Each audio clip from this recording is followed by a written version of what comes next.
శ్రీ లక్ష్మీ గణపతి చేనేత హస్తకళా మేళా ప్రదర్శన మరియు అమ్మకాలు. స్థలం శివశక్తి కళ్యాణ మండపం, తిరుపతి. గత ప్రభుత్వంలో టీటీడీ ధర్మకర్తల మండలి తీర్మానాలు తీసుకున్న నిర్ణయాలపై శ్వేతపత్రం విడుదల చేసి అవినీతి అక్రమాలు వెలుగులోకి తీసుకురావాలని బీజేపీ నేత భానుప్రకాష్ రెడ్డి ప్రభుత్వాన్ని డిమాండ్ చేశారు.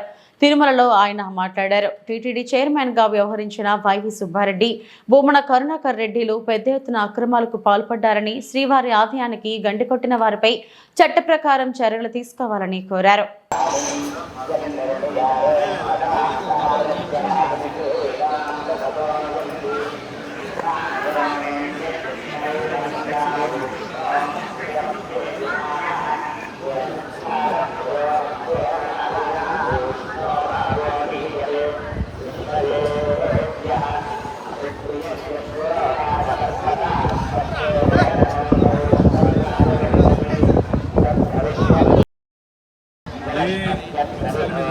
ధర్మకర్తల మండలిలో నిర్ణయం తీసుకున్నారు. ఇంతకుముందు ఉన్నటువంటి సుబ్బారెడ్డి గారు కానీ ఏ అంశాల మీద నిర్ణయం తీసుకున్నారు, ఏ రోజైతే వెబ్సైట్లో పొందుపరచలేదో, ధార్మిక మండలి సమావేశంలో తీసుకున్న నిర్ణయాలు వెబ్సైట్లో టీటీడీ వెబ్సైట్లో పొందుపరచలేదో ఆ రోజే భక్తులకు అనేక అనుమానాలు వచ్చాయి. వీళ్ళు ఏం చేస్తున్నారు, వీళ్ళు స్వామివారి సేవకు వచ్చి స్వామివారి సేవ చేయాల్సింది పోయి వీరు సొంత సేవ చేసుకున్నారు. ఉదాహరణకి తిరుపతి స్విమ్స్ హాస్పిటల్లో 2 మెడికల్ షాపులు ఇస్తున్నారు.